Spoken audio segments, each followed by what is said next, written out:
Welcome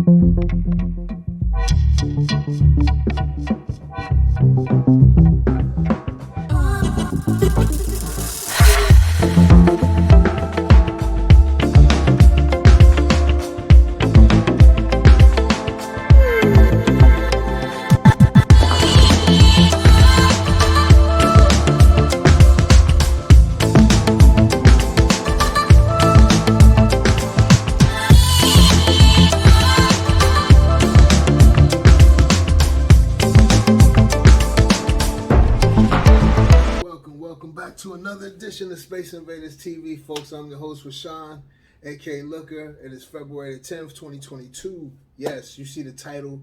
We're going to jump right in it. I want to say big up to Dave Chappelle for just taking a stance, and if you've been following me for some time now, you've known that I always said and stated that this channel, we don't speak on entertainment, news, and anything like that unless they have something to do with the people, unless they're taking a stance for the people, unless they're doing something, giving back to the people. And I'm not just talking about, I'm not knocking anybody, not knocking the folks who do it, but I'm not just talking about turkey drives and backpack giveaways and things of that nature. I'm talking about like seriously taking stances on issues that other issues that seriously affect the people, and Dave Chappelle took a stance on an issue in his town of Yellow Springs, Ohio. He spoke highly about his town and how it's a rural town, and and he liked it and everything, and he's involved in his city, like the city council, like he's involved, and he's dumped millions of dollars, and he's looking to bring a comedy club to the city, I believe a restaurant, things of that nature. But he had one thing, and he wanted the city. He said, "Hey, we need to have affordable housing. Bring affordable housing here. Make housing affordable here in the town here." So the city seemed to have agreed upon it, but it looks like they have reneged. And Dave Chappelle let the city know how he felt about it. And just let me read a little bit of let me read this one paragraph of what was to be offered for affordable homes. Yellow Springs City Council voted 2-2 on Monday against its own planned proposal that would have expanded affordable housing.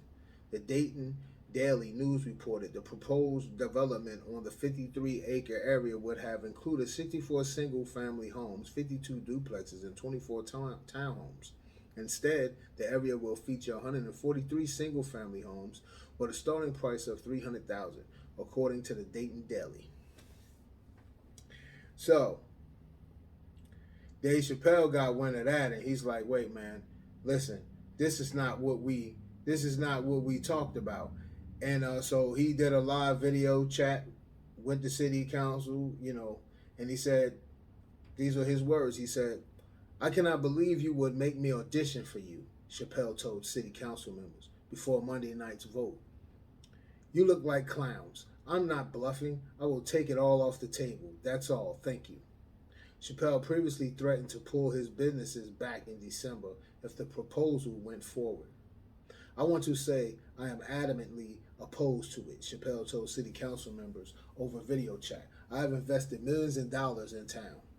If you push this thing through, what I'm investing is no longer applicable." So he's serious. He's not playing no games. He's like, "Look, man, you guys, I put my money up to help try to, bring the town up or whatever, and bring a little notoriety to the town or whatever. But I just asked for one thing." And if you know, most people who are wealthy, that's their thing. If they do something, they want something in return for their money. They want to see something for their money. They don't necessarily need you to give them any funds back. because they gave you money. They just want to see some change. Whatever change that they believe, that's what they want to see. Now is on the said party to agree upon it or not. If they want to receive these funds, they're gonna do this. It's a give and take thing.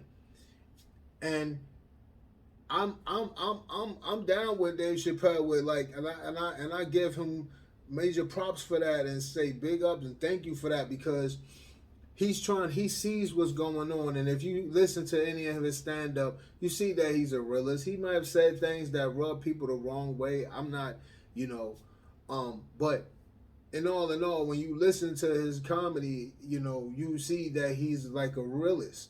He speaks on things that bother and that a lot of people speak about. He speak on the issues. He's in tune with what's going on. So he sees that what's going on, and housing is high. To buy a home is expensive. To rent, is expensive. So he says, hey man, I'm doing this. I just asked for you guys to bring affordable homes of housing to the city here, to our town. Bring affordable housing here. That's all I want. I'm a go ahead and invest and put money into the town here, but that's all I want. If I'm gonna do this, I just want you guys to do that for the people. He's asking for something for the people. Who doesn't want affordable housing? Especially in a time like this, you have people moving all around the country, leaving one coast, coming to the other coast, and leaving the north, coming to the south, and so it's a lot of that going on, and and this has been talked about since the beginning of the pandemic. This was going to happen. Like, people were going to start picking up and moving, because what they once could afford in their city and state, they can't afford it anymore. They're not, or they're just tired of being there. And when the rent goes up, if they're renting, it's like, okay, I'm done here. Or the housing market is just not, it's just not how they want to say it's a seller's market, but there's not even enough homes. The homes on the market don't even equivalent to the people seeking to purchase a home. The rental properties don't even, it's some places that you want to live in a good, decent area, you can't, it's pretty much like a waiting list to get a rental property. So the market is all jacked up right now, and Dave Chappelle gets it.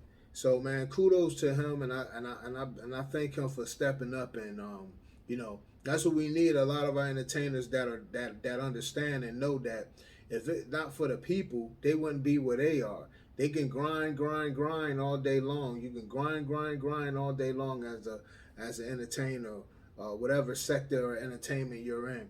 But if the people don't buy into you, then you're just grinding, So Dave Chappelle is one that understands, like, he wouldn't be where he's at without the people, and he spoke on that many of times. So I say big ups to Dave, man, for that, man. And I hope that the town, y'all can come to some agreement, because I heard Dave Chappelle speak in the past about how he really likes his town, So I hope that they can come to an agreement and work it out, man, and understand like what's going on, because it seems like today, that situation right there shows like some people just don't even understand and get what's going on, and it seemed like Dave Chappelle was by himself in the fight, of wanting to bring affordable homes there, and it seems like things changed around when the other people, the rest of the folks in the town are like, nah. But then when you step back and you think about it, you're like, okay, Dave Chappelle lives there. No one never heard of that town until Dave Chappelle. If you weren't from Ohio, you never, or the surrounding area period of Ohio, you never heard of that town before until Dave Chappelle started talking about it. If you follow him or if you were a fan or anything, you've heard him speak about his town. You never heard of it, so it's like, okay, he's putting the town on the map. So you guys want to capitalize off of his stardom, and you want to, so you think everything, your property value should go up now because he's there. You should have these expensive homes in a rural area because Dave Chappelle's there. That's how I gather it. And Dave Chappelle's like, hey man, no man, we here. This is a rural area. Hey, there's no reason why we should have no high price homes here like that. You know, we let's have some affordable housing. Let's have some balance here. So once again, big ups to Dave Chappelle, man, for that, and big up to any entertainer that's down with standing up for the people and not afraid of standing up for the people for real issues, man, because that's a real issue. You can't turn your cheek on that today. Housing, all sectors of housing is high. If you're buying a home or if you're renting, it's outrageous. It's outrageous. 2 times, 3 times the amount of what the home originally may have rented for or what the home is actually worth. It's outrageous. It's outrageous. I spoke about this a week ago, so you know I don't want to keep harping on that about the housing and how things is. So yeah, moving on. And let's get into the Canadian truckers. It's been going on since I believe the 2nd or the 3rd, February the 2nd or the 3rd. It started out, and the truckers in Canada, man, they got a convoy, and they're protesting. They're blocking. They're blocking the streets, and they're protesting. They're blocking the streets with their rigs, and they're protesting about, you know, the mandates, the vaccines, and how they feel about that, and how they feeling that it's not helping, and it's actually making things worse, and it's time to, you know, let up on some of the mandates and start moving forward. So they're bringing heat to, you know, the Prime Minister, Justin Trudeau. They're bringing heat to him. It's hurting the U.S. economy as well, because the truckers shut down. And so if you know anything about the Ambassador Bridge, that's in Detroit, big bridge. That bridge goes into Canada. That's the border, cross over into Canada, right? So that bridge is shut down right now, and so now they're using the alternate bridge, which is Blue Water Bridge. That's also in Michigan, but Blue Water Bridge is not as big as the Ambassador Bridge. It can't hold that amount of traffic, so you have backups on Blue Water Bridge now as well, you know, because they're not protesting on that side, so they're actually blocking, you know, they were at the border and blocking, you know, the Ambassador side, the Ambassador Bridge, the Canadian side. So yeah, that bridge is shut down. It's also hurting the U.S. economy because the trading, you know, there's a lot of goods, you know, I'm in the trucking industry, so there's a lot of goods that come in and out of, you know, in and out of Canada and the U.S., man. The exchange that goes on there, the exchange that goes on down at the border of Mexico, down in Texas, those are heavy, heavily populated with truckers. You're going down and exchanging goods. You're dropping goods. You're picking up goods. You taking goods down, and swapping out and picking up goods, bringing it back, you know, to different parts of the country. When you're talking about down in Laredo, Texas, that's heavy populated with truckers. There's a lot of trade going on, you know, down there on that end of the border, and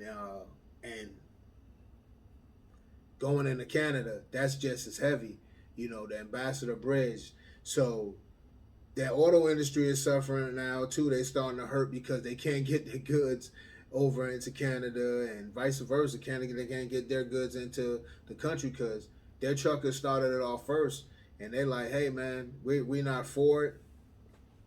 We you know we need some understanding, and you're gonna listen to us. And the truckers, they got their rigs, they got their lit rigs lined up. They're not playing. They're serious.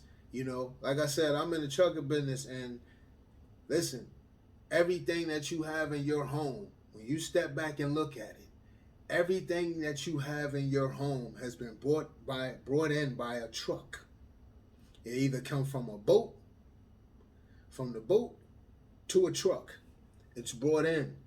So you can imagine what's going on through Canada right now with their truckers not even moving. They may have some, they may have some truckers moving around, but the mass majority of them, they're protesting. And it's not just the truckers now. You have the citizens that are joined in, and they're like, hey, and they're joining in. They're bringing food to the truckers. They're cooking out there. They're posted up. They're planning, and they're like, we're not going nowhere till we be heard.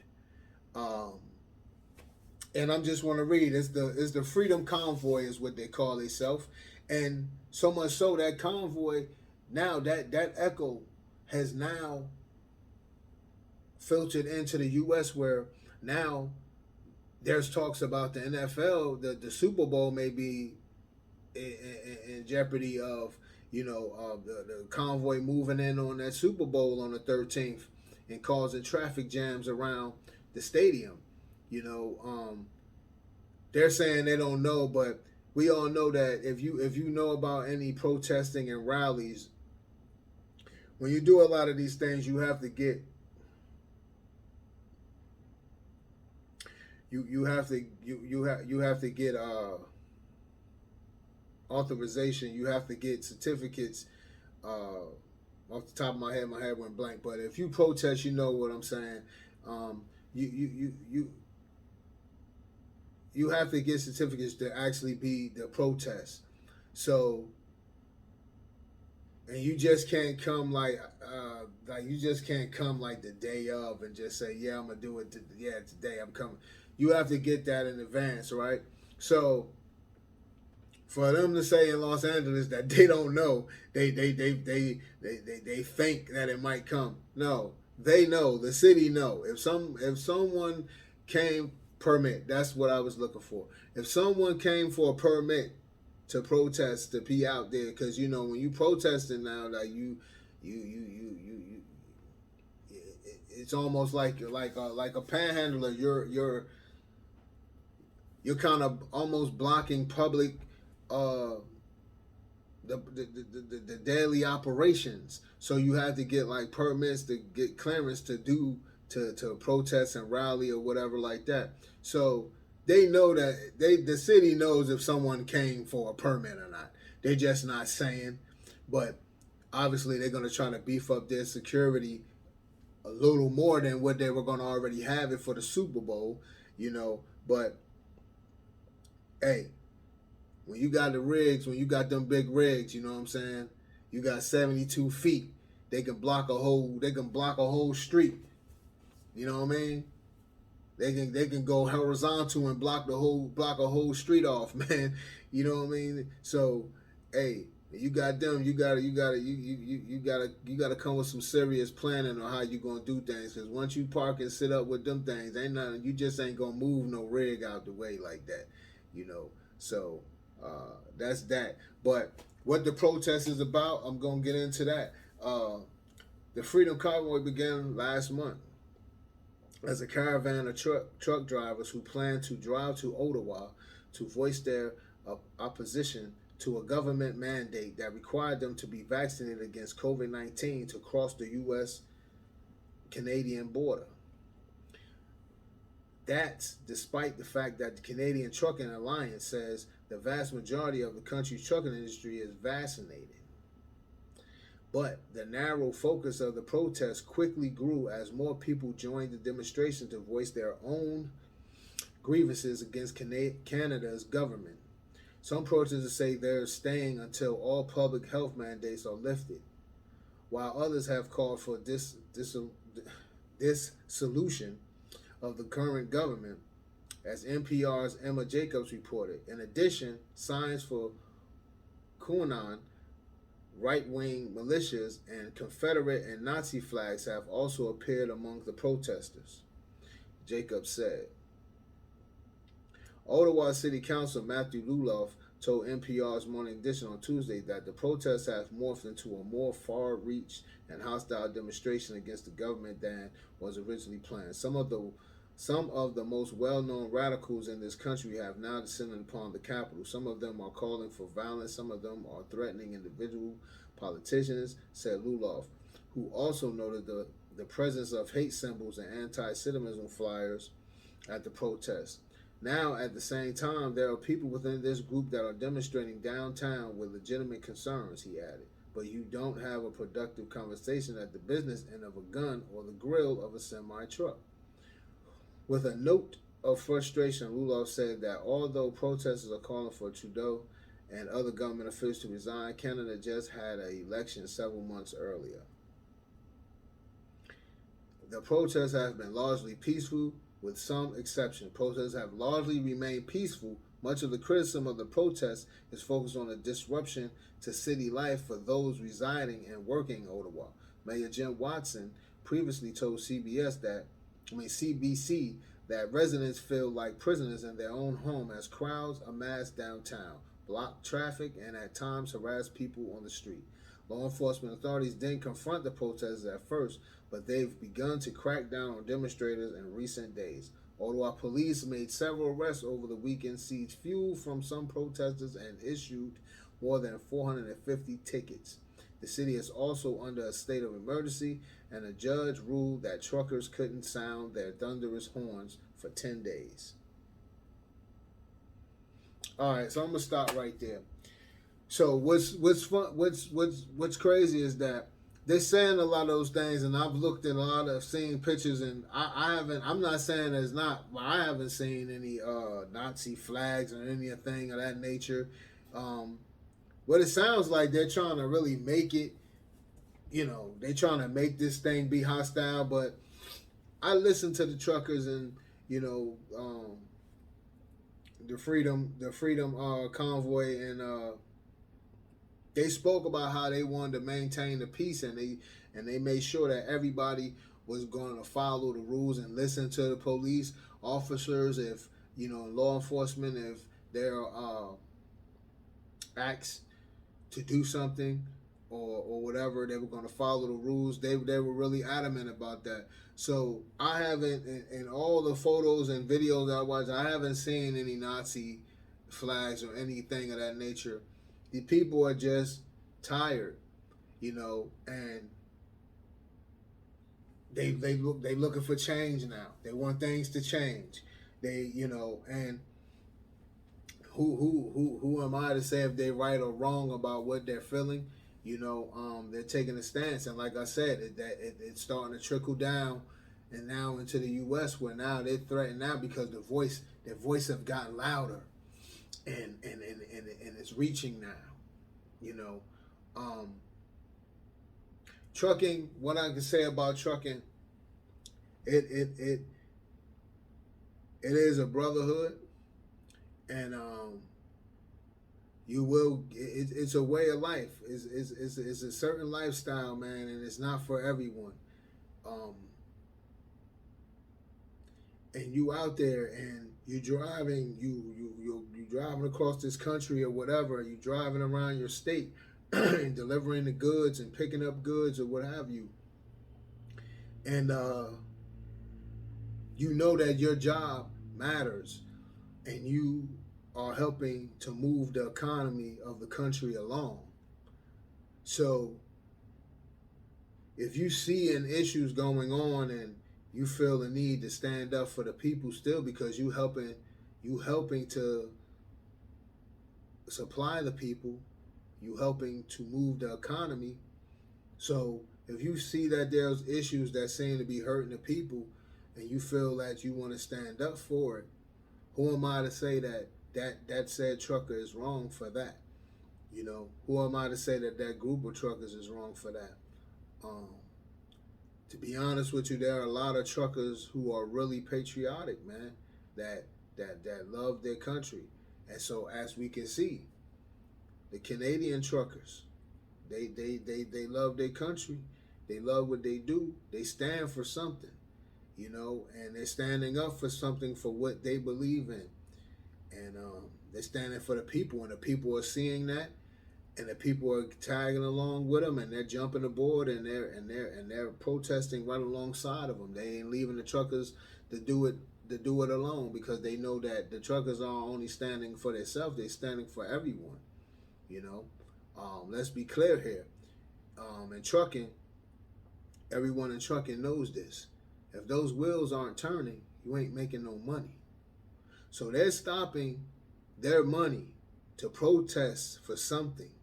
Okay, fuel ain't cheap. You think it's high for a vehicle? Fuel ain't cheap for a truck either. You know, so on average, just to give an average, to fill a truck up, just the average can cost you, just to fill a truck up can cost you between $350 and $500 just to fill your truck up. So hey, for them to be sitting and standing on something and protesting about something such as that, and they're feeling like, hey, we need some change. Who am I to say? And so now their voices have got so loud. You got the borders, the Ambassador Bridge shut down. You have so they're using Blue Water Bridge is another bridge in Michigan. The Ambassador Bridge is in Michigan, is in downtown Detroit. You can see it, and that bridge actually that bridge is heavy populated with truckers daily, bringing goods into Canada and out. The trade between Canada and the U.S. If you just stood around and watched the trucks enter and exit that bridge, you understand it's serious. That's a lot of money coming through every day. A lot of goods going through that bridge every day. So now that traffic has gotten rerouted to the Blue Water Bridge, and that bridge is not as big as the Ambassador Bridge. It can't hold that amount of traffic as the Ambassador Bridge can hold. So that bridge is really backed up, as well. So it's jammed up. So yeah, that's just what's going on. So the automotive industry is starting to feel it now, because they can't get their goods in and out of Canada.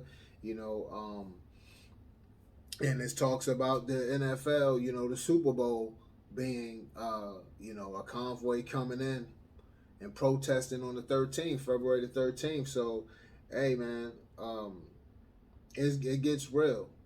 It gets real. So they thought that things was crazy, just for the ships not being able to get the containers to the docks, in California and Long Beach, down at the docks, at the ports rather. These trucks sitting will hurt you. I'm telling you, it will hurt. So the best thing they can do is listen and try to come to some type of agreement, because these guys are adamant about what they're saying, and they ain't trying to give up. So and they ain't gonna stop until they're not gonna move until they hear what they need to hear, and that is lifting those mandates. So yeah, man, like I said, big up, peace and blessings to all my truckers. Hold it in the road. Keep it tight. Keep it locked. And just stay safe out there. Keep the peace, and keep your voices loud, but stay peaceful. And peace be with all of you.